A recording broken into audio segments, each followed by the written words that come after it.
بسم الله الرحمن الرحيم. الحمد لله رب العالمين، والصلاة والسلام على سيد المرسلين خاتم النبيين محمد وآله وصحبه أجمعين ومن تبعهم بإحسان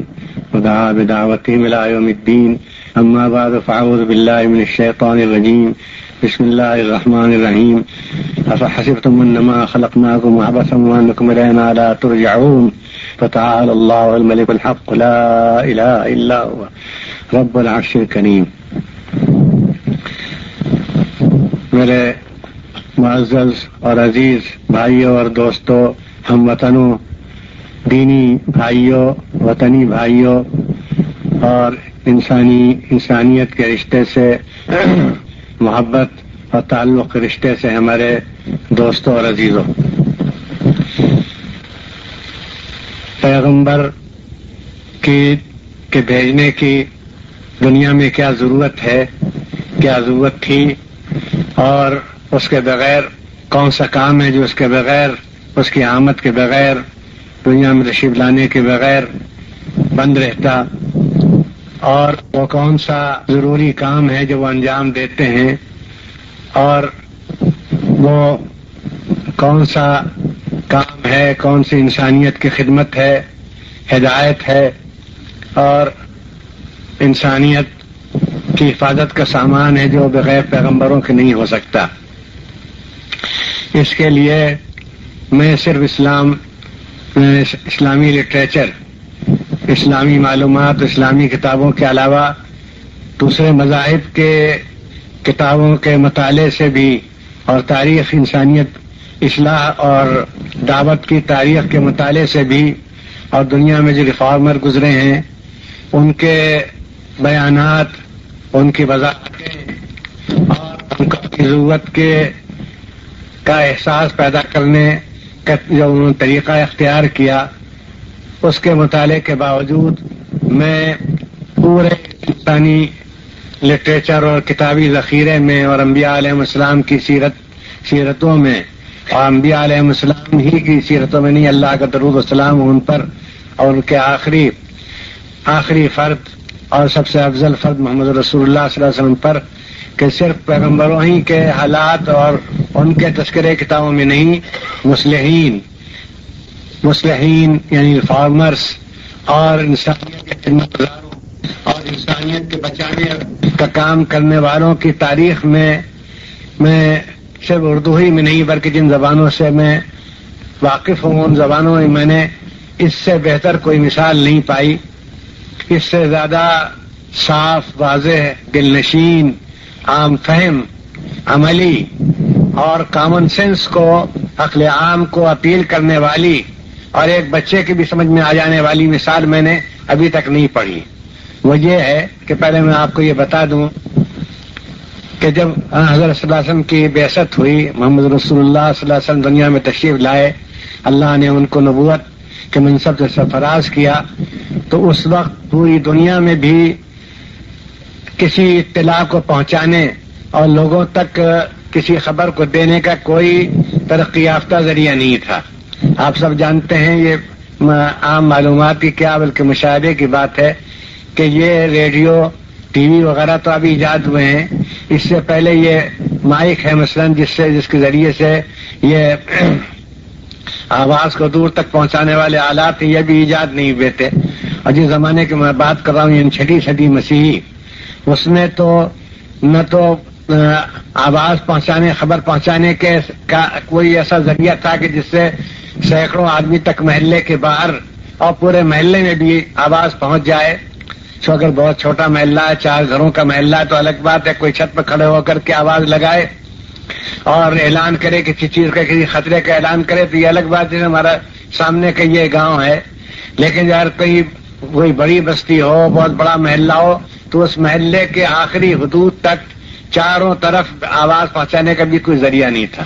اور اخبارات کا تو کوئی ذکر ہی کیا، اخبارات تو بہت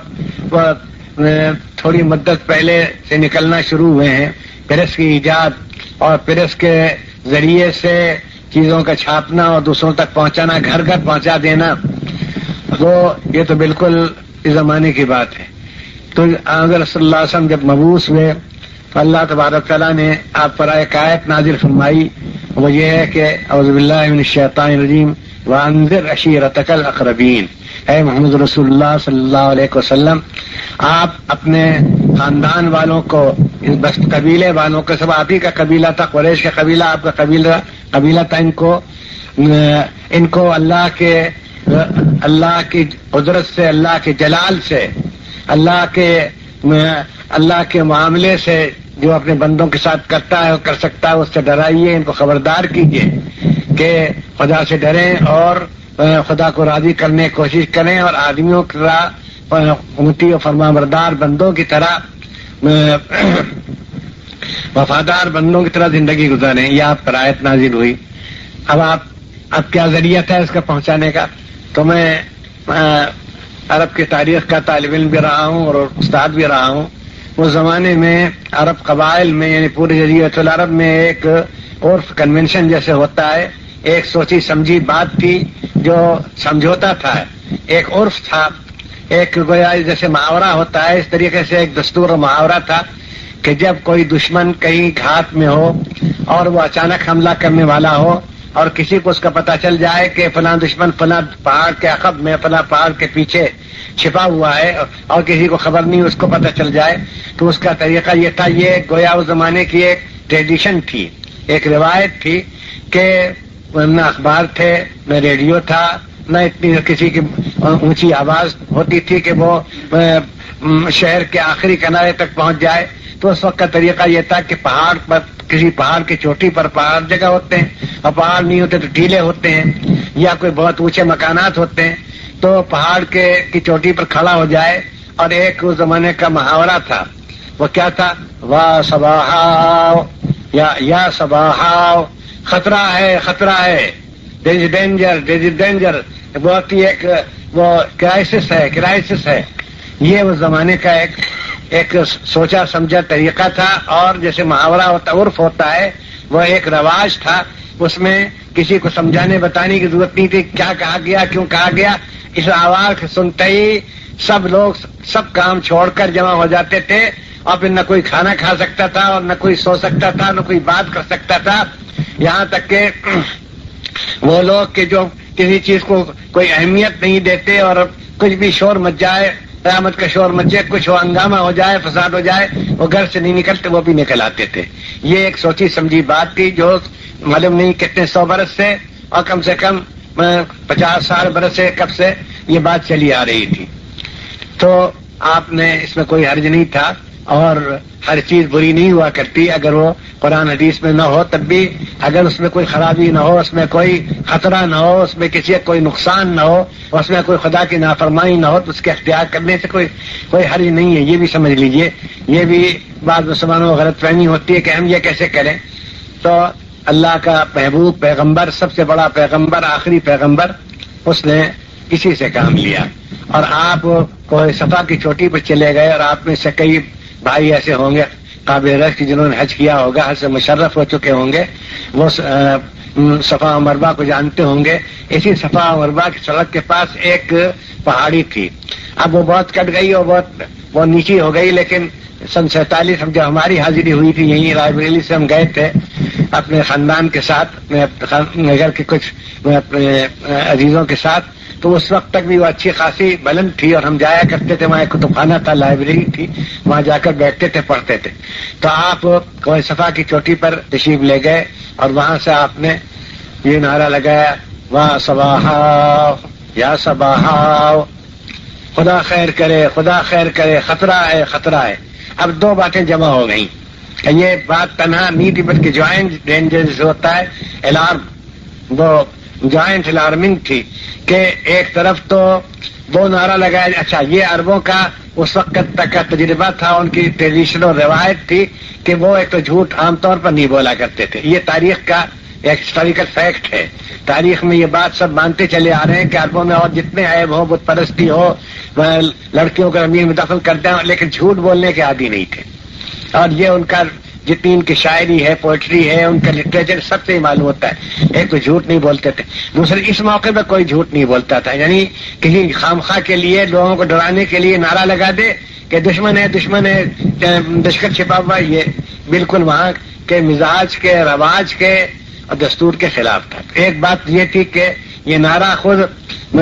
جگہ دینے والا، جھنجھوڑ دینے والا، پریشان کر دینے والا اور دوڑا دینے والا ہے. دوسری بات یہ کہ یہ آواز کس کی آئی تھی؟ آواز تو پہچان لی جاتی ہے. یہ آواز اس کی آئی تھی، اس کو تمام عرب کے لوگ الصادق الامین کہتے تھے، سچا اور امانت دار. تو آپ تو چھوٹے چھوٹے معاملے میں بھی لوگوں کا تجربہ تھا کہ آپ استغفر اللہ غلط بیانی سے خلاف واقعہ بات نہیں کہتے تھے، غلط بیانی سے کام نہیں لیتے تھے. اور عربوں نے، یہاں تک کہ مخالفوں نے اور دشمنوں نے بھی آپ کو الصادق الامین کا خطاب دیا تھا. اور جو کچھ ہم آپ کے عقیدے سے اختلاف کرتے ہوں، آپ کی بات مانتے ہو نہ مانتے ہو، مگر اس میں شک نہیں کہ آپ سچے ہیں. آپ سے کبھی کوئی جھوٹی بات، خلاف واقعہ بات سنی نہیں گئی. اب دو باتیں جمع ہو گئی. ایک تو یہ کہ پہاڑ کی چوٹی سے کوئی آواز دے رہا ہے، اور یہ وہ نعرہ ہے جس کبھی غلط طریقے پر لوگوں کو ڈرانے کے لیے، دھوکہ دینے کے لیے، مذاق اڑانے کے لیے کبھی نعرہ لگایا نہیں گیا. یہ عرب کی تاریخ میں ایک واقعے کا بھی ثبوت نہیں ملتا کہ یہ نعرہ لوگوں کو ڈرانے کے لیے اور بیوقوف بنانے کے لیے لگایا گیا. ہر ملک کے کچھ روایات ہوتی ہیں، کچھ مسلمہ اصول ہوتے ہیں. تو یہ عربوں کے مسلمہ اصول میں تھا کہ اس میں مذاق نہیں کرتے تھے. اور دوسری، یہ آواز کس کی ہے؟ یہ اس کی ہے جس کو چھوٹے چھوٹے معاملے میں بھی کبھی خلاف واقعہ بات کہتے اور جھوٹ غلط بات کہتے سنا نہیں گیا. تو اب کیا کسر رہ گئی تھی؟ نتیجہ یہ ہوا کہ جیسے بھونچال آتا ہے، زلزلہ آتا ہے، مکے کی سرزمین میں زلزلہ پیدا ہو، اور جو بھی کام کر رہا تھا وہ کام چھوڑ کر اور سب کو صفا کی چوٹی کے نیچے آ کر جمع ہو، اور سب نے بڑی وہ متجسس نگاہوں سے، بڑی کیوریاسٹی سے، بڑے استعجاب کے ساتھ اور انتظار کے ساتھ، بلکہ بے چینی کے ساتھ دیکھنا شروع کیا کہ یہ تو سب جانتے تھے کہ پکارنے والا کون ہے اور کیا اس نے کہا ہے، لیکن وہی دیکھتے جائزہ لے رہے تھے کہ دشمن کہاں ہوگا، دشمن کہاں ہوگا. تو صورتحال یہ تھی، اس وقت سچویشن آپ اس کو اپنے سامنے لائی. صورتحال یہ تھی کہ سامنے پہاڑ تھا اور پہاڑ کے پیچھے سب کچھ ہو سکتا ہے. پہاڑ کے پیچھے لشکر چھپا رہ سکتا ہے، بڑی سی بڑی فوج ہو سکتی ہے، سازشیں ہو سکتی ہیں، اور کوئی صفا کے پیچھے کوئی بڑی آبادی بھی اس وقت نہیں تھی غالباً. تو انہوں نے جائزہ لیا، اور عربوں میں اور جو کچھ خرابیاں ہوں، یہ فلسفہ تاریخ کی بات ہے، ان میں ایک پریکٹیکل وزڈم تھی. یعنی عقل عملی سے کہتے ہیں کہ وہ ذہانت، وہ جو یونان کی ذہانت تھی وہ، یا ایران کی ذہانت تھی، وہ نہ صحیح، لیکن ان کے اندر عملی ذہانت تھی، پریکٹیکل وزڈم. یہ پریکٹیکل وزڈم بڑی دولت ہے خدا کی طرف سے. اس قوم کو مل جائے تو اس سے پھر چاہے فلسفہ اس کو آتا ہو نہ آتا ہو، شاعری کر سکتی ہو نہ کر سکتی ہو، سب سے ضروری چیز زندگی کو امن و اطمینان کے ساتھ اور خطرے سے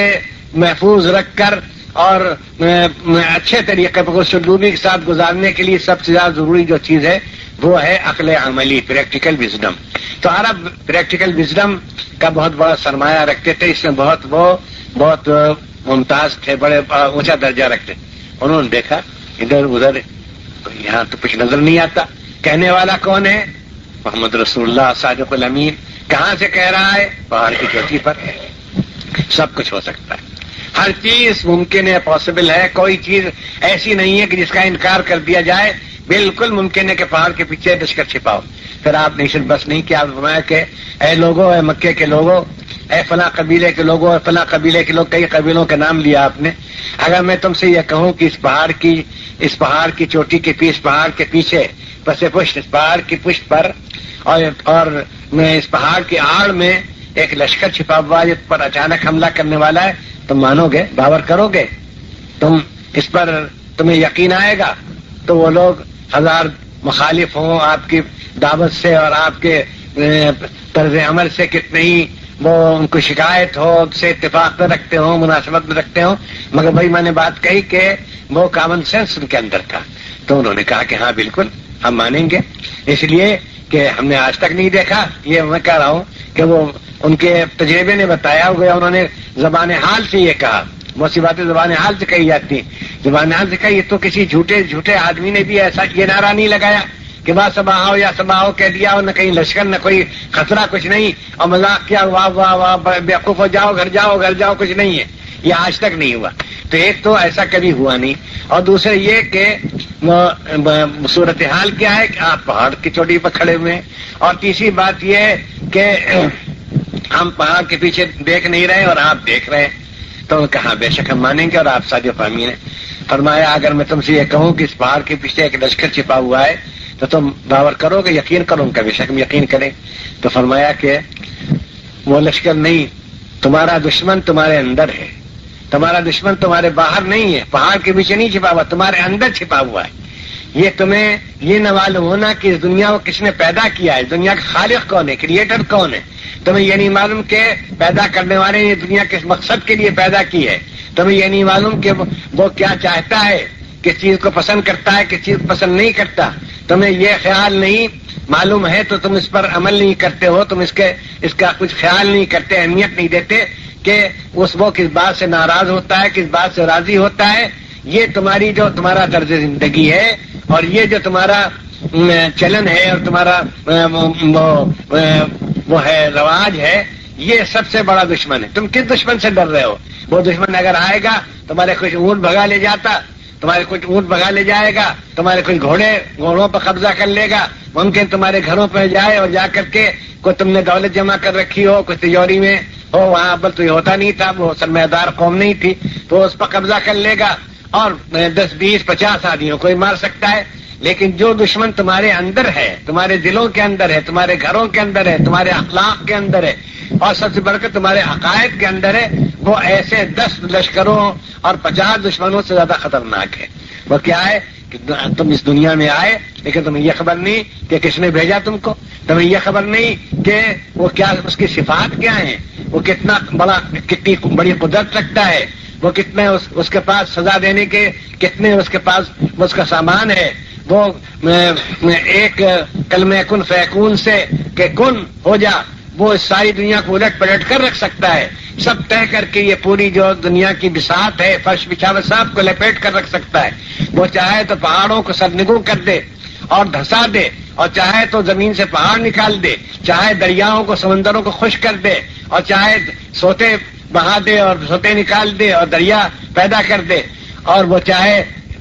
معزز لوگوں کو ذلت دے اور ذلیل لوگوں کو معزز کرے، وہ سب کر سکتا ہے. تو سب سے بڑی خطرناک بات، تم کس دشمن سے ڈر رہے ہو؟ تمہارے اندر خود وہ دشمن ہے جو اس دشمن سے 1000 درجے زیادہ خطرناک ہے. تم اس دنیا میں آئے، کھا پی رہے ہو، اس کا دیا ہوا رزق کھا رہے ہو، اور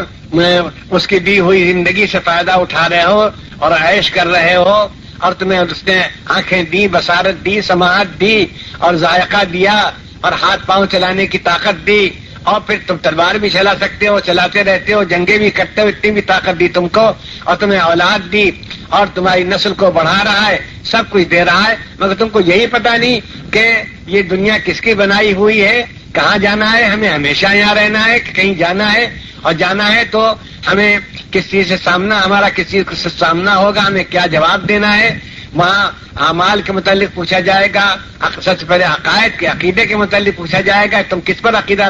تم اس دنیا کے بنانے والے کو ایک سمجھتے تھے، 10 اور 50 اور 100 1000 جیسے کہ ہندوستان کے لوگ، یونان کے لوگ سمجھتے تھے، استاد سمجھتے تھے. وہاں عقیدہ توحید کے متعلق سوال ہوگا، وہاں ایمان بالرسالت، پیغمبروں پر ایمان لانے کے متعلق سوال ہوگا، وہاں ایمان بالآخرت کے متعلق سوال ہوگا کہ دنیا کے بعد پھر ایک زندگی ہے، اور وہاں جزا و سزا ہے، وہاں دوزخ اور جنت ہے. تو یہ سب تمہیں کچھ خبر نہیں، نہ تمہیں اس کی فکر ہے، اور تم زندگی گزار رہے ہو. تو اس دشمن سے 50 گنا زیادہ، 100 گنا زیادہ، یہ اس دشمن سے ڈرنے کی ضرورت ہے. یہ آپ نے طریقہ اختیار فرمایا. اور اس سے بہتر سمجھانے کا طریقہ تو میں ایک تعلیم کا تجربہ رکھنے والے انسان کی حیثیت بھی کہتا ہوں کہ میری علمی زندگی تدریس پڑھنے پڑھانے شروع ہوئی، اور پھر میں مختلف یونیورسٹیوں میں گیا اور دوستان سے باہر بھی جاتا رہتا ہوں کہ اس سے زیادہ کامن سینس کو اپیل کرنے والی، اس سے زیادہ ایک غبی سے غبی کن ذہن آدمی کو بھی سمجھانے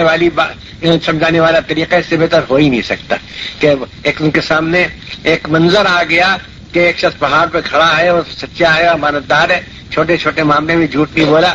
خلاف واقعہ بات نہیں بیان کی، اور وہ کہہ رہا ہے کہ لشکر اس کے پیچھے چھپا ہوا، تو بالکل ہوگا۔ اب اس کے بعد آپ نے اس کو الٹ کر جب اس کو یعنی اس اوپر سے اتار کر، یوں سمجھیے کہ اوپر سے اتار کر ان کے دماغ تک پہنچا دیا۔ ابھی تو پہاڑ کی بات تھی، اب زمین کی بات ہو گئی، اب ان کے گھروں کی بات ہو گئی، ان کی زندگیوں کی بات ہو گئی، تو اس میں تو اب کچھ کوئی پہلی بجھانے والی بات ہی نہیں رہی، اب یہ پہلی نہیں رہی، ابھی تو مشاہدہ بن گیا، آبزرویشن سے ہم آپ کو دیکھ رہے ہیں، آپ ہمیں دیکھ رہے ہیں۔ اب ہم آپ سے کوئی بات کہیں کہ صاحب ذرا خیال رکھیے گا، خدا چاہے آپ سے معافی بھی چاہتا ہوں کہ آپ جہاں بیٹھے ہوئے ہیں یہاں دیکھیے کوئی چیز ایسی نہ ہو، آپ کچھ خبر نہیں کہ وہاں اندر کیا ہے، الحمدللہ اس کی دور دور دکھا نہیں جاتا، لیکن کہتا ہوں آپ سے، اور آج کل بہت جگہ ہو رہا ہے، تو لوگ ہوشیار ہو جاتے ہیں، اور جو بات آسانی سے ماننے والی نہیں اس کو ہی مان لیتے ہیں اور ڈرنے لگتے ہیں، اس کے لیے تیاری کرتے ہیں۔ تو اب یہ اتنی بڑی بات آپ نے کہی کہ پہاڑ کے پیچھے لشکر ہو سکتا ہے، تو کیسے نہ مانتے؟ پھر آپ نے فرمایا، کہہ رہے میرے بھائیوں عزیزوں، باہر کے کس دشمن سے، کس بیرونی دشمن سے تم ڈر رہے ہو؟ دشمن تمہارے اندر ہے۔ تو یہ بات ہے جو یہ پیغمبروں کا منصب ہے۔ اس سے بہتر مثال مجھے مذہبی لٹریچر میں، اصلاحی لٹریچر میں، اور یہاں تک کہ فلسفے کے کتابوں کے اندر بھی، اور پھر جو تمثیل جو ہوتی ہے، یعنی وہ ایکٹنگ ہوتی ہے اور کسی چیز کو لا کر کھڑا کر دینا ہوتا ہے، اس میں بھی جو اس وقت مشکل باتوں کے سمجھانے کا طریقہ جو آخری ترقی یافتہ طریقے یونیورسٹیوں میں ہیں اور تعلیم گاہوں میں، اس سے بہتر کوئی طریقہ نہیں ملا کہ ایک ایسی بات جس سے وہ مانوس تھے، وہ طریقہ آپ نے اختیار کیا جو ان کے لیے بالکل دیکھا بھالا اور سوچا سمجھا اور آزمایا ہوا تھا۔ پھر آپ نے فرمایا کہ میرے بھائیوں، اپنے اس خلا کو پر کرو، دیکھو اس بات کے لیے تیاری کرو کہ تمہیں پیدا کس نے کیا اور کس لیے پیدا کیا، مقصد کیا ہے تمہاری زندگی کا، اور اس کے بعد پھر یہ کہ اس کی کیا صفات ہیں،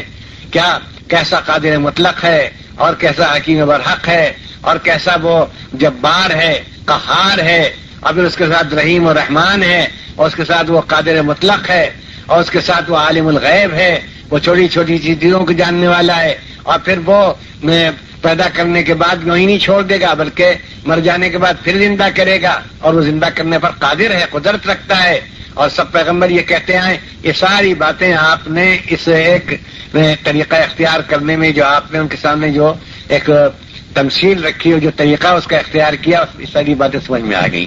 تو بس اصل میں اس دنیا میں سب سے ضروری بات جو ہے اور جس سے معاف کیا جائے،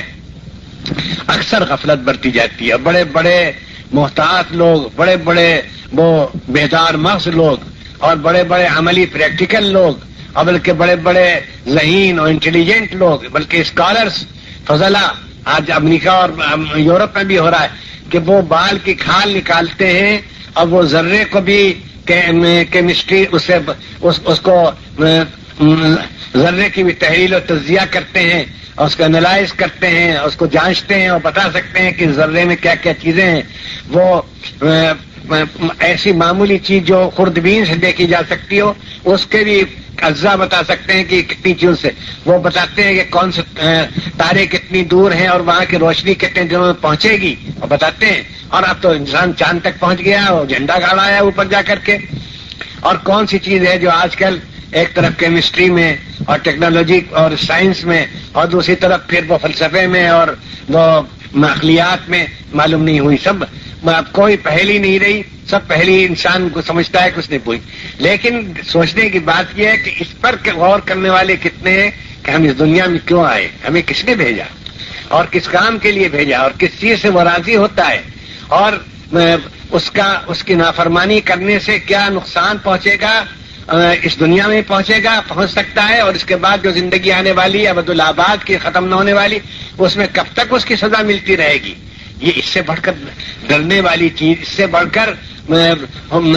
ہوشیار کرنے والی چیز، اور چونکا دینے والی چیز، اور نیند اڑا دینے والی چیز، اور کھانے کا مزہ بلا دینے والی چیز کون سی ہو سکتی کہ آدمی کو یہ خبر نہ ہو کہ ہم کہاں، کس نے ہمیں بلایا، کس کام کے لیے بلایا، کیوں ہم آئے، اور ہم واپس کیسے جائیں گے، اور یہاں ہم کس طرح سے رہیں کہ اس سے وہ خوش ہو۔ یہ تو معمولی دعوتوں میں، معمولی سرکاری تقریبوں میں بھی اس کا خیال رکھا جاتا، اور اتنی بڑی کائنات، یونیورس، اتنی وسیع دنیا اور اتنی طویل زندگی اور اتنی صلاحیتیں جو اللہ نے عطا فرمائی، اور اتنے خطرے جو اس دنیا میں ہیں، اخلاقی طور پر جو خطرے ہیں، عملی طور پر جو خطرے ہیں، عقلی طور پر جو خطرے ہیں، اپنے خود آدمی اپنی ہوشیاری سے اور اپنی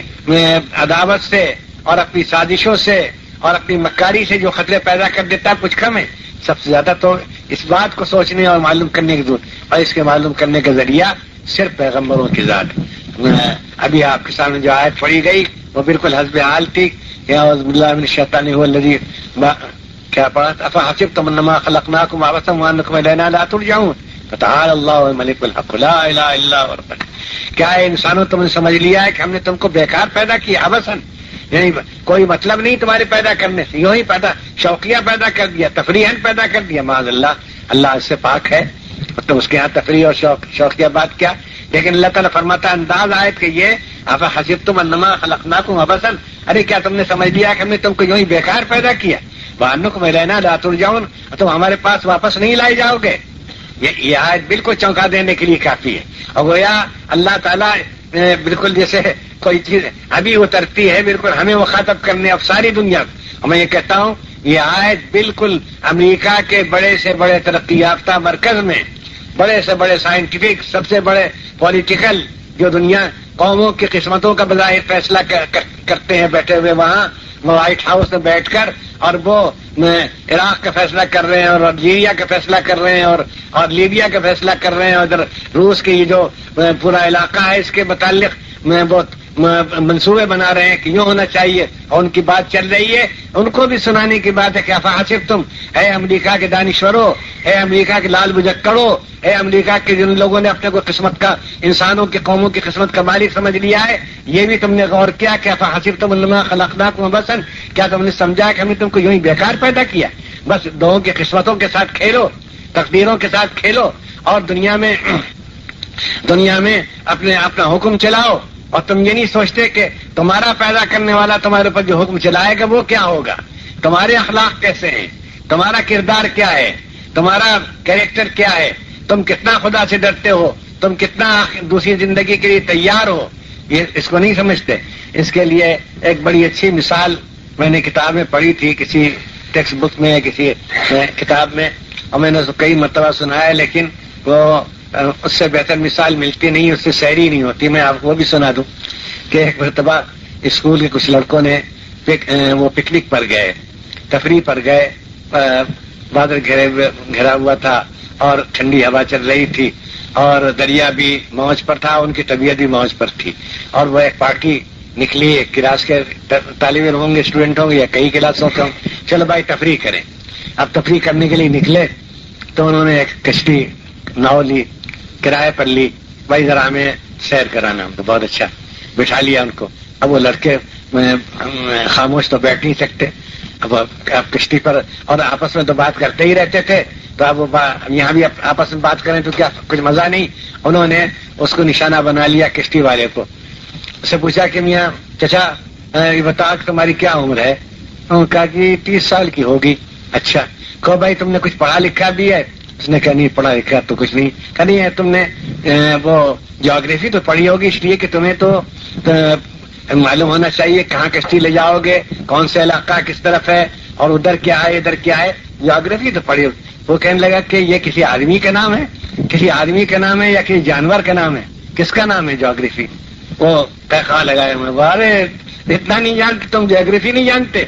اچھا تو تم نے میتھمیٹکس تو پڑھی ہو، کوئی حساب، اس لیے تم پیسے لیتے ہوگے تو خیال کرتے ہوگے کتنے ملے اور اس سے کتنا کام ہو سکتا ہے، 10 روپے ملے کہ 15 ملے. انہوں نے کہا ہم یہ بھی نہیں سمجھے کہ آپ کیا کہہ رہے ہیں. پھر انہوں نے کہا اچھا وہ پڑھا ہوگا تم نے، کوئی اور نام لیا، سائنس پڑھی ہوگی، کیمسٹری پڑھی ہوگی، وہ سب پہ کہہ دے رہا کہ ہم آج پہلی مرتبہ نام سن رہے ہیں، ہم جانتے نہیں کہ یہ آپ کیا کہہ رہے ہیں. تو انہوں نے کہنے کہ جا بھائی تم نے اپنی آدھی عمر برباد کی، یعنی 15 برس میں بہت کچھ پڑھ لیتے، 15 برس تک تم نے کچھ نہیں پڑھا تو آدھی عمر برباد کی. وہ چپ ہو گیا بیچارہ. اللہ کو رحم آیا اس پر، غریب کشتی والا تھا، ہماری اس سے کون سے عمل پسند آیا، بس یہی ان کو بھی سبق دینا تھا اللہ کو. ایک دم سے طوفان آ گیا دریا میں اور موجیں اٹھنے لگیں اور کشتی ڈگمگانے لگی، مطلب اب ڈوبی. اب اس کی بنائی، اب اس کی باری آئی. اس نے کہا کہ صاحبزادوں میں صاحبزادوں بتاؤ کہ تم نے تیرنا بھی سیکھا ہے، تم تیر سکتے ہو؟ وہ کہ نہیں تیرنا کہ جاؤ تم نے اپنی پوری عمر ڈبوئی، میں نے اپنی آدھی عمر کھوئی تو تم نے اپنی پوری عمر ڈبوئی. انہوں نے کھونے کے لفظ استعمال کیا تھا، اس نے ڈبونے کے لفظ استعمال کیا. اگر میں نے اپنی آدھی عمر کھوئی، 15 برس کچھ نہیں کیا، پڑھائی کرنی، تم نے اپنی پوری عمر ڈبوئی، ابھی طوفان آتا ہے تو میں تو نکل جاؤں گا، لیکن تم سب ڈوب جاؤ گے، اس لیے کشتی بھی ڈوبے گی تو میں تو پیر کر کے نکل جاؤں گا. یہی اس دنیا کا حال ہے کہ بھائی سب باتوں کی ضرورت مسلم. ہم بھی ایک پریکٹیکل آدمی ہیں، دنیا میں رہتے ہیں، سفر کرتے ہیں، کھاتے پیتے ہیں، ہر کے ہم محتاج ہیں، اور آپ سبھی خدا کے فضل سے جوان ہیں، تندرست ہیں، ہاتھ پاؤں چل رہے ہیں، کام کاج کر رہے ہیں. آپ میں ہر تو کشتی بھی ڈوبے گی تو میں تو پیر کر کے نکل جاؤں گا. یہی اس دنیا کا حال ہے کہ بھائی سب باتوں کی ضرورت مسلم. ہم بھی ایک پریکٹیکل آدمی ہیں، دنیا میں رہتے ہیں، سفر کرتے ہیں، کھاتے پیتے ہیں، ہر چیز کے ہم محتاج ہیں، اور آپ سبھی خدا کے فضل سے جوان ہیں، تندرست ہیں، ہاتھ پاؤں چل رہے ہیں، کام کاج کر رہے ہیں، آپ میں ہر طبقے کے لوگ ہیں. تو سب باتیں تسلیم، کوئی اس میں کوئی بحث کی گنجائش ہے. لیکن بالکل یہ بات دیکھ لیجئے کہ یہی ہمیں پتہ نہیں. ارے آپ کو یہ معلوم ہے کہ آپ کو یہاں کیوں بلایا گیا؟ حالانکہ اگر نہ معلوم ہوتا آپ کو تو کوئی نقصان نہیں تھا. چلیے اچھا ہے، ہوا میں بیٹھے ہیں، تفریح، اور یہاں آ گئے، ایک اچھی جگہ ہے، تھوڑی دیر بیٹھیں گے اور ذرا سا تفریح کریں گے. لیکن یہ معاملہ کسی جلسے میں جانے کا نہیں ہے، یہ کسی تقریر کے سننے کا نہیں. یہ تو پوری عمر کا مسئلہ ہے، پوری زندگی کا مسئلہ ہے، اور پھر اس کے بعد حساب کتاب کا مسئلہ ہے. مرنے کے بعد حساب کتاب ہوگا، اور جنت ہے اور دوزخ ہے، اور رحمت الہی اور قہر الہی ہے، اور سوال جواب ہے، اور وہاں پوری زندگی کے حساب کہو تم نے زندگی کیسے گزاری، کس کے قانون کے، کس کے حکم کے مطابق گزاری، تم نے اپنے پیدا کرنے والے کو پہچانا یا نہیں، تم نے اس کو مانا یا نہیں، تم نے اس کی پرستش، اس کی عبادت کی کہ نہیں، تم نے انسانوں کے حقوق العباد ادا کیے کہ نہیں، تم نے اس کی احتیاط کی اور شرافت کی زندگی گزاری کہ تم نے نفسانیت کی زندگی گزاری، حیوانیت کی زندگی گزاری. یہ سب سوال ہوں گے. تو یہ معامہ جو ہے، یہ اس معاملے کے حل کرنے والے تنہا پیغمبر ہیں، خدا کے پیغمبر ہیں. یہ ساری دنیا کی تاریخ، ساری دنیا کا لٹریچر، ساری دنیا کی تجربہ گاہیں، ساری دنیا کی ذہانت، ساری دنیا کے حکماء وکلا سب ایک طرف جمع ہو جائیں، اس سے انکار نہیں کر سکتے کہ یہ پہلی تو کسی کے بجھانے والی نہیں ہے کہ یہ دنیا کس نے بنائی، کیوں بنائی، کب تک رہے گی، اور یہاں کیا کرنا چاہیے اور کیا نہ کرنا چاہیے، اور یہاں اس کے بعد کیا ہونے والا ہے اور کہاں جانا ہے، اور وہاں کیا چیز کام آئے گی. اس دنیا کا پیدا کرنے والا، ہمارا بنانے والا کس چیز سے راضی ہوتا ہے، کس چیز سے ناراض ہوتا ہے، ثواب کی بات کیا ہے، گناہ کی بات کیا ہے. یہ اس کو صرف خدا کے پیغمبر بتا سکتے ہیں اور اللہ کی تعلیم سے بتا سکتے ہیں. اور یہ ہے پیغمبروں کی شان، یہ پیغمبروں کا مقام ہے. پیغمبروں کا چاہیے کہ ان کا عمل، فنکشن، اور ان کا وہ کردار ہے جو صرف پیغمبر ادا کر سکتے ہیں کہ یہ کائنات کا معمہ، کائنات کی پہلی بجھائیں، اور اس دنیا میں رہنے کا طریقہ بتائیں، اور اس دنیا کے پیدا کرنے والے کی صفات سے متعارف کرائیں، آشنا بنائیں. کیا شروع سے دیکھیے، الحمدللہ رب العالمین الرحمن الرحیم مالک یوم الدین ایاک نعبد و ایاک نستعین اہدنا الصراط المستقیم، سب کچھ کہہ دیا گیا. تو اس لیے دنیا چاہے کتنی ترقی کرے، اور چاہے دولت کتنی بڑھ جائے، اور چاہے راحت اور تعیش اور لذت کا سامان کتنا فراوانی سے پیدا ہو جائے، سائنس کتنی ترقی کرے، اور علم حیات اور فلکیات، یہ اسٹرانومی وغیرہ کتنی ترقی کرے، اور کتنے ایٹم بم اور ایٹمک انرجیز اور کیا کیا چیزیں ایجاد، سب اپنی جگہ پر. مگر یہ بات اپنی جگہ پر ہے کہ اس کا حل کرنے والا کوئی، اس کی رہنمائی کرنے والا کوئی نہیں ہے کہ اس دنیا کا پیدا کرنے والا کون ہے اور کیسا ہے. وَلِلَّهِ الْأَسْمَاءُ الْحُسْنَىٰ فَادْعُوهُ بِهَا. اللہ تعالیٰ بھی صفات بیان کرنے سے کمثلہ شیء وہ سمیع البصیر، اس کا جیسا کوئی نہیں، اور وہ سننے والا اور جاننے والا ہے. وہ کس چیز سے ناراض ہوتا ہے، وہ کس چیز سے خوش ہوتا ہے، انعام دیتا ہے، قوموں کی ترقی، قوموں کی اقبال مندی، قوموں کی خوشحالی کے کیا آسمانی وہ ہدایات ہیں، اور افراد کی خوشحالی، افراد کی سکون قلب، افراد کی خوش قسمتی کے کیا اسباب ہیں، یہ سب ایک وقت میں صرف پیغمبروں کی تعلیم سے معلوم ہوتا ہے۔ اور جب کبھی پیغمبروں کی تعلیم سے اعراض کیا گیا، اس کی طرف سے وہ بے نیازی برتی گئی، اس کو اگنور کیا گیا، اس کو حقارت سے دیکھا گیا، تو وہ قومیں تباہ ہو گئی۔ ان کا اللہ تعالیٰ بیان کر رسول یہدوننا بشر یہدوننا، بڑی بڑی ترقی یافتہ قوموں نے کہا یونان کے یہ انسان چلے ہم کو ہدایت کرنے، ہمارے پاس کیا، ہمارے پاس ادب و شاعری کا ذخیرہ کم ہے، ہمارے پاس فلسفہ و حکمت کا سامان کم ہے، ہماری کی ذہانت کچھ کم ہے کہ یہ ہم کو راستہ بتانے آئے۔ وہ قومیں تباہ ہو گئیں۔ آپ دنیا کی تاریخ پڑھیے، کیسی کیسی یہ رومت الکبریٰ، یہ رومن امپائر کیوں تباہ ہوئی ہے، پوری تاریخ ہے، وہ گیون کی کتاب ہے decline and fall of the Roman empire, ساسانیوں کی سلطنت اور ان کا امپائر جو تھا، ان کی شہنشاہی کیوں ختم ہوئی، انہی بدعمالیوں سے، خدا فراموشیوں سے، اور انسان دشمنی سے، اور غرور سے، اور تکبر سے، اور فرحوا ما عندهم من العلم۔ اللہ فرماتا ہے وہ لوگ خوش ہو گئے جتنا ان کے پاس علم تھا، اس پر اترانے لگے، اسی میں مست ہو گئے کہ بس ہمیں کوئی ضرورت نہیں۔ پھر کیا ہوا کہ وہ اللہ تعالیٰ نے ان کو پکڑا، کوئی ایسی چیز انہوں نے اپنے غرور میں ایسی بات کی جو خدا کے غضب کو بھڑکانے والی ہے، خدا کا عذاب لانے والی ہے۔ ساری دنیا کی تاریخ بتاتی ہے کہ جب عقائد خراب ہوئے، اخلاق خراب ہوئے، اعمال خراب ہوئے، تو ساری دولت کے باوجود، ساری حکمت کے باوجود، اور ساری کتب خانوں کے باوجود، کتابی ذخیرے کے باوجود، اور ساری ذہانت، ایسی ذہانت کہ وہ آسمان کے تارے توڑ کر لائیں اور اس کے بال کی کھال نکالیں، اور اس کے بعد پھر موٹی موٹی باتیں نہیں جانتے تھے کہ ہمارا پیدا کرنے والا کون ہے، کس لیے پیدا کیا، اور کس طرح اس کی عبادت ہوتی، کس بات سے وہ راضی ہوتا ہے۔ اس لیے وہ راستہ انہوں نے چھوڑ دیا جس راستے سے یہ علم حاصل ہو سکتا تھا، اور وہ راستہ تنہا صرف پیغمبروں کا راستہ ہے۔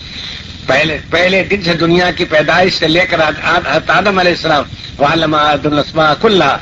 ثم عرضهم على الملائكة فقال انبئوني باسماء هؤلاء إن كنتم صادقين قالوا لا علم لنا۔ حضرت آدم کو وہ علم دیا جو فرشتوں کو نہیں تھا، فرشتوں نے ہاری مان لی، کہا کہ ہم نہیں جانتے۔ اس وقت سے لے کر فرشتوں کا معاملہ فرشتوں کا ہے، اس کے بعد سے عقلاء کا معاملہ، فلسفیوں کا معاملہ، دانشوروں کا معاملہ، ذہین انسانوں کا معاملہ، قانون بنانے والوں کا معاملہ، حکومت کرنے والوں کا معاملہ،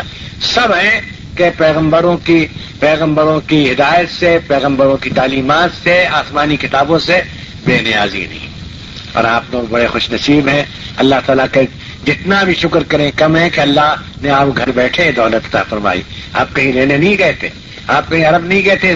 دین قبول کرنے کے لیے، کلمہ پڑھنے کے لیے۔ اللہ نے آپ کے خاندان میں دولت رکھی تھی، اور آنکھ کھولی آپ نے تو دیکھا گھر میں نمازیں پڑھی جا رہی ہیں، کلمہ پڑھا جا رہا ہے، اللہ کا نام لیا جا رہا ہے، پیغمبروں کے واقعات سنائے جا رہے ہیں۔ الحمدللہ اب اس دولت کو قائم رکھنے اور اس کو بڑھانے، قائم ہی رکھنے نہیں، بڑھانے کی بھی ضرورت ہے۔ بھئی یہ اس لیے اب یہ دار عرفات یہ بیچارہ ایک جزیرہ چھوٹا سا، یہ کیا کر سکتے، لیکن اگر طلب ہو اور قدر ہو تو یہاں سے بڑی روشنی مل سکتی ہے۔ آپ لوگ کبھی آئیں، یہاں جو کتابیں آپ سیرت کا مطالعہ ضرور کریں۔ ٹھیک ہے، ہمارے ہندوستان میں سیرت کی ایسی ایسی کتابیں لکھی گئی ہیں کہ عرب رش کرتے ہیں، اور ہمیں معلوم ہے، ان سے رابطہ رہتا ہے کہ وہ کہتے ہیں جتنا صرف ہو آپ ان کا عربی میں ترجمہ کرائیے۔ اور ایک ہمارے استاد، ہمارے محترم، ہمارے ادارے کے بڑے سرپرست مولانا سید سلیمان ندوی رحمۃ اللہ علیہ، انہوں نے خطبات مدراس کے نام سے کچھ خطبے دیے تھے مدراس میں، انگریزی میں بھی وہ کیا گلوریس پرافٹس یا کیا ایسی کتاب دی، کیا آئیڈیل پرافٹس، وہ انگریزی میں بھی ہے، عربی میں اس کا ترجمہ ہوا تو لوٹ گئے وہاں عرب کے لوگ پڑھنے والے کہ اللہ اکبر، اس طرح سیرت کو پیش کیا ہے۔ ایسے ہی اور آسان کتابیں بھی ہیں، رسول رحمت ہے، نبی پیغمبر نبی رحمت ہے، رسول رحمت کیا انسانیت ہے. اور یہ کتابیں ہماری مجلس تحقیقات منشیات اسلام نے کئی کتابیں شائع کی ہیں، وہ یہاں آپ کو ملیں گی. لیکن آپ وقت نکالیں، کبھی آئیں، صرف مطالعے کے لیے آئیں. اور اب یہ جو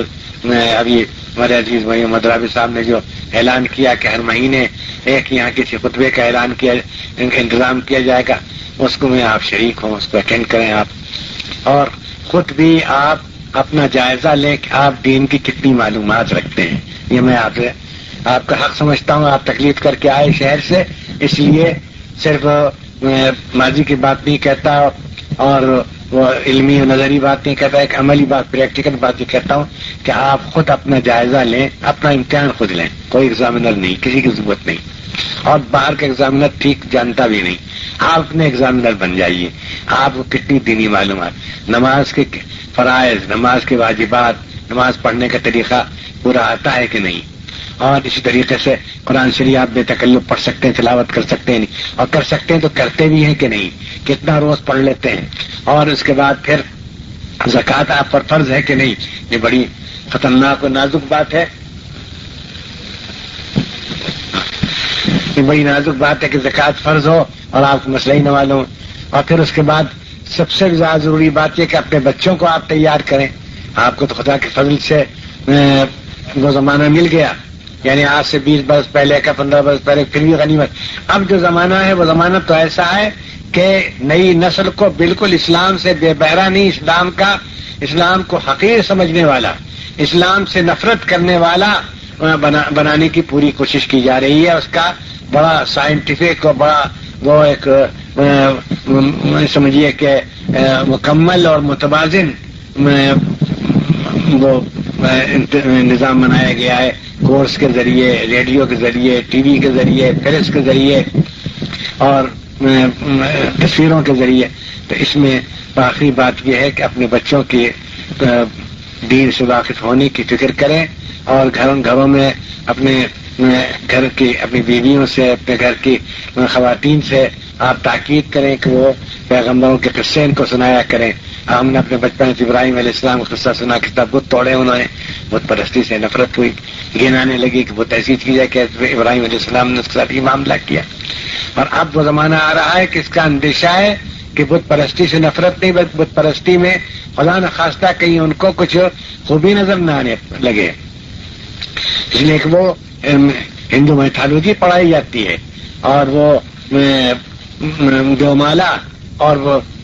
رام جی ایسے تھے، اور کرشن جی ایسے تھے، اور گنیش جی ایسے تھے، اور یہ کر سکتے تھے، اور یہ کرتے تھے. یہ اس وقت بہت ہوشیار ہونے کی ضرورت ہے. آپ اپنے گھروں میں ایک تو مسجد مکتب قائم کرنے کی کوشش کیجیے. بے شک آپ اپنے لڑکوں کو سرکاری اسکول میں بھیجیے، انگلش میڈیم اسکولس میں بھیج سکتے ہیں، لیکن ان کے لیے کوئی وقت مقرر کیجیے، یا تو کسی مولوی کو، کسی پڑھانے والے کا وقت لیجیے کہ وہ آئے اور ان کو اردو سکھائے، اور پھر اتنا ایسی اردو بتا دے اور عربی کے قاعدہ دو پڑھا دے کہ وہ قرآن شریف پڑھ سکیں، کچھ صورتیں ان کو یاد ہوں، اور نماز کی ترکیب ان کو معلوم ہو کہ یہ قیام ہوتا ہے، رکوع ہوتا ہے، سجود ہوتا ہے، کس وقت کی نماز کتنی رکعت ہے، یہ تو ان کو، اور پھر کفر و وہ توحید و شرک کا فرق ان کو معلوم ہو، اور کفر ایمان کا فرق ان کو معلوم ہو. یہ اگر نہ ہوا تو بڑے خطرے کی بات ہے. یہ آئندہ نسل منی کہاں جائے گی؟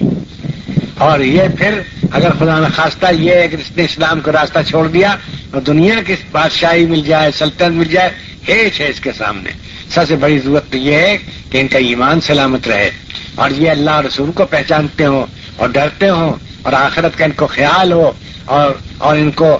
طاعت اور گناہ کا فرق معلوم ہو. سب سے بڑھ کر یہ کہ توحید اور شرک کا فرق معلوم ہو، اور کفر و ایمان کا فرق معلوم ہو، اور حلال و حرام کا فرق معلوم ہو. بس میں اس سے زیادہ وقت نہیں لوں گا کہ آپ کو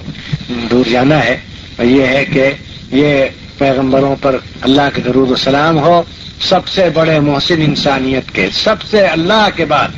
قسم کھا کر آدمی کہہ سکتا ہے جس کی تاریخ پر نظر ہے، قوموں کے کردار پر، ان کے ساتھ جو خدا کا معاملہ وہ اس پر نظر ہے. اور جو اس وقت حالت ہو رہی ہے، خود ہمارے ملک کی جو حالت ہو رہی ہے کہ نہ اخلاق ہے کوئی، نہ خدا کا ڈر ہے، نہ انسان کی عزت ہے، نہ پیسہ ملے سب کچھ کرنے کے لیے تیار، پیسے کے پجاری، اور رشوت کے بھوکے اور رشوت کے شکاری یہ سخالت ملک کی ہو رہی ہے. اور اس کا علاج صرف یہ تھا کہ خدا اور رسول کو پہچانتے اور آسمانی تعلیمات سے واقف ہوتے. تو اگر ہمارا کسی اور پر بس نہیں چلتا تو اپنے اوپر تو کچھ ہمیں اختیار ہے. ہم اپنے لیے بھی ضروری بنیادی معلومات ہم حاصل کریں اور اپنی آئندہ نسل کی فکر کریں, مکاتب قائم کریں, مدارس قائم کریں. خدا کا شکر ہے انجمن تعلیمات دین یہاں جو ہے وہ کچھ کام کر رہی ہے اور اس کے وہ ذمہ دار شاید یہاں بھی ہوں. ان کے ساتھ تعاون کیجیے, جا بجا مکتب اور مدرسے قائم کیجیے اور اپنے بچوں کو دینی تعلیم دلانا کھانے پینے سے اور ان کے علاج سے اور عید کے کپڑوں سے زیادہ ضروری سمجھیے. بس میں اپنی بات پر ختم کرتا ہوں. دعا فرمائیے کہ اللہ تعالیٰ ہم کو ہدایت دے اور ہم کو اپنے پیغمبروں کے مقام سے آشنا اور ان کے پہچاننے والا بنائے اور ہمیں ان کی عزت, ان کا احترام, ان کی قدر اور ان کی دی ہوئی نعمت کے شکر کی توفیق عطا فرمائے اور ہمیں اسلام پر قائم رکھے اور ایمان پر دنیا. حضرات اب آپ سماعت فرمائیں حضرت مولانا کی ایک دوسری تقریر جو 12 ربیع الاول کے مبارک موقع پر لکھنؤ ریڈیو اسٹیشن سے نشر کی گئی. مولانا سید ابو الحسن علی ندوی کی تقریر سماعت فرمائیے جو اس مبارک موقع پر خصوصیت کی حامل ہے. بسم اللہ الرحمن الرحیم. سامعین کرام, میں اپنی آج کی گفتگو حالی کے شعر سے شروع کروں گا جو بالکل واقعے کی تصویر ہے کہ بہار اب جو دنیا میں آئی ہوئی ہے, بہار اب جو دنیا میں آئی ہوئی ہے, اس وقت پاؤ دنیا کی لگائی ہوئی ہے. تاریخ اس کی تصدیق کرتی ہے کہ 6 صدی مسیحی میں انسانی نسل مجموعی طور پر اپنی زندگی کا استحقاق بلکہ جواز کھو چکی تھی. یعنی وہ اپنے خلاف خود شہادت دے چکی تھی اور خدا کی عدالت میں مقدمہ پیش کر چکی تھی کہ اب ہمیں دنیا میں زندہ رہنے کا حق نہیں ہے اور ہم کوئی تعمیری کام انجام نہیں دے سکتے. صورتحال یہ تھی کہ ایک مشہور انگریز مورخ رابرٹ بی فالٹ کے بقول, جس نے اپنی کتاب میکنگ آف دی ہیومینٹی میں لکھا ہے کہ رومی اور ایرانی تمدن اور اس وقت کی دنیا کی تہذیب ایک سڑی ہوئی لاش کی طرح تھے جو برابر جس کی عفونت برابر بڑھتی جا رہی تھی اور اس کی سڑائی پھیل رہی تھی. اس وقت انسانیت گویا ایک انسان نہیں بلکہ انسانیت ایک احتضار کی کیفیت, عالم سکرات کی کیفیت میں تھی. دنیا میں یا تو وہ لوگ تھے کہ جو حکومت کر رہے تھے عیش پرست تھے, یا وہ لوگ تھے جو خلوتوں میں, غاروں کی تنہائی میں, پہاڑوں کی چوٹیوں پر جا کر بالکل گوشہ نشین ہو گئے تھے اور انسانیت کے مستقبل سے مایوس تھے. کہیں کہیں اگر کوئی اصلاح کی آواز یا صورتحال کی تبدیلی کی کوشش کی کوئی آواز سننے میں آتی تھی تو ان لوگوں کی حیثیت ایسی تھی جیسے برسات کی اندھیری رات میں جگنو, کہیں کہیں جگنو کی روشنی نظر آئے. اس وقت ایرانی, رومی اور جو لوگ دنیا کے اس وقت قسمتوں کے مالک, دنیا کی قسمت کے مالک بن گئے تھے, وہ اپنے اپنے کام میں, اپنی حکومتوں کی توسیع میں یا ایک دوسرے پر حملوں اور فتوحات حاصل کرنے میں مصروف تھے. کوئی ایسی اصلاحی کوشش کہ جو دنیا کے مستقبل نہیں بلکہ حال پر بھی کچھ اثر انداز ہو سکتی وہ کہیں نظر نہیں آ رہی تھی. ایسی حالت میں اللہ کی رحمت نے اور اللہ کی جو اپنی مخلوق کے ساتھ اللہ کا جو تعلق ہے اور اس کا جو اس کو خیال اور اس کے ساتھ اس کے رحمت کا معاملہ ہے, اس نے تقاضا کیا کہ اس صورتحال کو تبدیل کیا جائے. اس کے لیے محمد رسول اللہ صلی اللہ علیہ وسلم کی بعثت ہوئی اور آپ نے اس وقت اس مشکل کام کو جو دنیا کی پوری تاریخ میں اور دنیا کی پوری تہذیب میں اور تمام اصلاحی کوششوں کی روداد اور اس کے ریکارڈ میں اس سے بڑھ کر اس سے زیادہ مخالف نامساعد حالات میں کوئی ایسی کوشش شروع نہیں کی گئی تھی. آپ نے انسانیت کی قسمت جگانے کی کوشش شروع کی. حالت یہ تھی کہ نہ انسانوں میں خدا شناسی باقی رہی تھی, صحیح خدا شناسی باقی رہی تھی, نہ خدا ترسی, خدا کا خوف باقی رہا تھا, نہ انسان دوستی باقی رہی تھی. آپ نے ایک طرف خدا شناسی اور خدا ترسی کی فضا پیدا کرنے کی کوشش کی، اور دوسری طرف انسان دوستی اور انسانیت کی فلاح و بہبود کے لیے کوشش کا آغاز کیا، اور اس کے نتیجے میں ایک ایسی نسل تیار ہوئی، ایک ایسی جماعت آپ کے اس گویا درسگاہ نبوت میں، یا کہا جا سکتا ہے کہ آغوش نبوت میں پل کر وہ نسل جوان ہوئی، اور اس نے دنیا کا گویا چارج لیا. یہ الفاظ میں پوری ذمہ داری کے ساتھ عرض کر رہا ہوں کہ اس نے پوری دنیا کا چارج لیا، اور وہ نسل ایسی تھی کہ جس کے متعلق میں اس سے زیادہ بہتر الفاظ میں نہیں کہہ سکتا، جو کیٹانی نے اپنی کتاب تاریخ عالم میں جرمن مورخ کیٹانی نے اپنی کتاب تاریخ عالم میں لکھا ہے کہ چشم فلک نے ایسی جماعت نہیں دیکھی تھی. ان لوگوں نے اپنے تمام راحت و آرام کو، اپنے تمام مقاصد کو، اپنے اہل و عیال کو، یہاں تک کہ اپنے اہل و عیال کو اور اپنی زندگی کے جو طبعی تقاضے ہیں، پیدائشی تقاضے ہیں، ان سب کو فراموش کر کے انہوں نے دنیا کو ایک دوسرے راستے پر چلانے کی کوشش کی، اور اس میں ان کو اس درجے کامیابی حاصل ہوئی کہ وہ آج تک اس کے اثرات باقی ہیں. دنیا میں ایک نئے دور کا آغاز ہوا، نئے دور کا کلی طور پر ہمگیر طریقے پر آغاز ہوا، جس میں خدا کی صحیح معرفت بھی تھی، خدا کا خوف بھی تھا، خدا کی صفات کو اور اس کا اس عالم سے جو تعلق ہے، اور انسانوں کا، اس کی مخلوق کا اس سے جو تعلق ہونا چاہیے، اس کا بھی احساس تھا، اس کا بھی اقرار تھا، اور اس کے ساتھ انسانوں کی فکر بھی تھی. اور انسانوں کی فکر اپنی صحت، اپنی راحت، اپنے اہل عیال سے زیادہ تھی. دنیا میں در حقیقت اس فساد، عالمگیر فساد اور بگاڑ کے زمانے میں ایسی ہی جماعت کی ضرورت تھی جو دنیا کی فکر کو، انسانیت کے مستقبل کی فکر کو، اس کو اثرن و تعمیر کرنے اور صحیح رخ پر ڈالنے کی فکر اور کوشش کو اپنی ذاتی اور اپنے کنبے اور اپنے خاندان، اپنے اہل عیال کی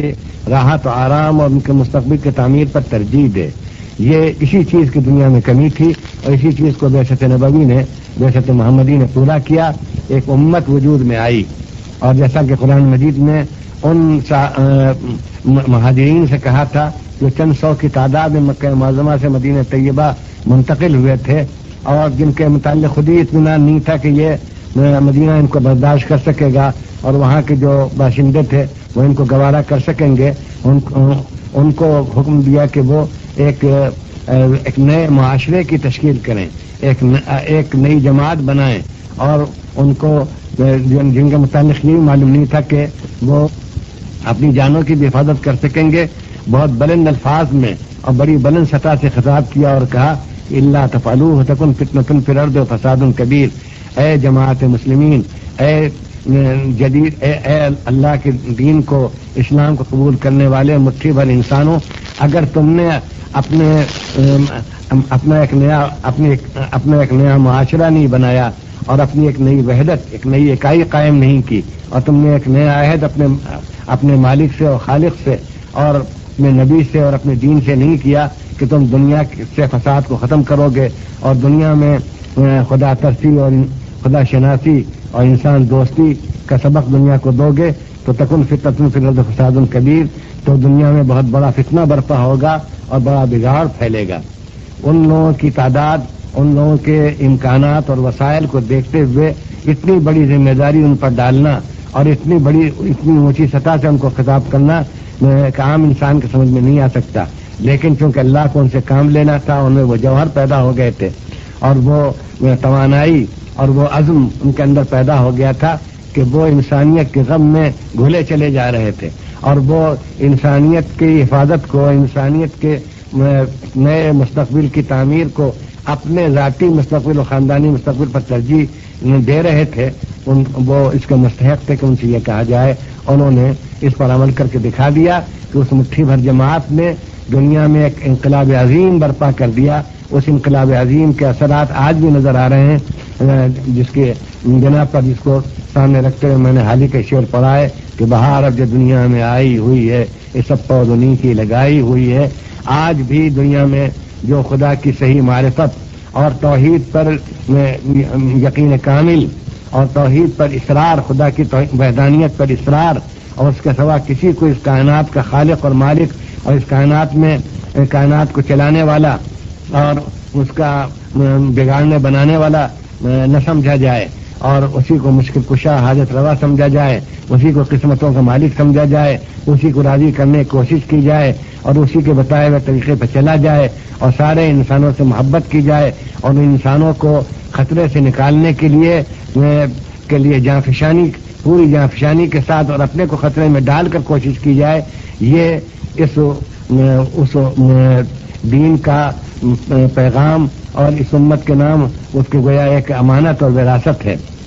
اس لیے حقیقت میں ربیع الاول سے دنیا کی ایک نئی تاریخ شروع ہوتی ہے، اس کو ایک سالگرہ کہنا چاہیے کہ دنیا کی سچ پوچھیے تو اصل تعمیری اور انقلابی سالگرہ اس مہینے سے شروع ہوتی ہے کہ جب محمد رسول اللہ صلی اللہ علیہ وسلم نے مکہ معظمہ سے مدینہ طیبہ کی طرف ہجرت کی، اور وہاں انہوں نے اس جماعت کو بنایا اور تیار کیا جس نے ساری دنیا کا گویا چارج لے لیا اور اپنے کو یہ سمجھ لیا کہ وہ ذمہ دار ہیں خدا کے ہاں۔ ان سے قیامت کے دن سوال ہوگا کہ تمہارے ہوتے ہوئے دنیا تباہی کی طرف کیوں جا رہی تھی، تمہارے ہوتے ہوئے دنیا خدا کے آستانے کو چھوڑ کر دوسرے آستانوں پر کیوں سر جھکا رہی تھی، تمہارے ہوتے ہوئے دنیا ایک دوسرے کے کچھ تو خون کی کیوں پیاسی تھی، تمہارے ہوتے ہوئے دنیا بدامنی اور فتنہ و فساد میں کیوں مبتلا تھی اور کیوں خدا کو بھولے ہوئے تھی۔ یہ آج بھی ربیع الاول کا پیغام ہے، اور دوسرے تقویمیں جنتریاں شروع ہوتی ہیں اپنے پیغمبروں کی پیدائش سے، لیکن اسلامی جنتری شروع ہوتی ہے ہجرت سے، اور یہ اس کی بڑی خصوصیت ہے کہ ہجرت میں ایک پیغام ہے، ہجرت میں پیغام ہے کہ انسانیت کی خدمت کے لیے اور خدا کے نام کا بول بالا کرنے کے لیے اور دنیا سے فساد مٹانے کے لیے اپنا ملک و وطن چھوڑا جا سکتا ہے اور اپنے کو خطرات میں مبتلا کیا جا سکتا ہے، اور اس کے لیے اپنی لذتوں کو اور اپنی عزتوں کو سب کو پس پش ڈالا جا سکتا ہے۔ اس لیے ربیع الاول صرف ایک پیغمبر کی پیدائش کے دن سے اس کا رابطہ نہیں ہے، اس کا جوڑ پیغمبر کے پیدائش کے دن سے نہیں ہے، اس سے اس کی جنتری تقویم شروع نہیں ہوتی بلکہ ہجرت سے شروع ہوتی ہے۔ ہجرت اپنے اندر ایک پیغام، ہجرت کا نام ہی اپنے اندر ایک پیغام رکھتا ہے اور اس کے اندر ایک سوچنے کی دعوت ہے۔ سوچا جائے کہ کیوں اپنا وطن چھوڑ کر کیوں ہجرت اختیار کی گئی تھی، وہ اس ساری دنیا کی فلاح و بہبود کے لیے۔ میں سمجھتا ہوں کہ تھوڑے سے وقت میں نے کم سے کم اس بعثت نبوی کے اس عالمی اثر کو اس کو الفاظ میں بیان نہیں کیا جا سکتا، اور خواہ کوئی کتنا بڑا مقرر ہو، کتنا بڑا وہ ادیب اور شاعر ہو، وہ اس کا حق نہیں ادا کر سکتا، لیکن اس تھوڑے سے وقت میں سعادت میں شریک ہونے کے لیے میں نے یہ چند لفظ کہہ دیے۔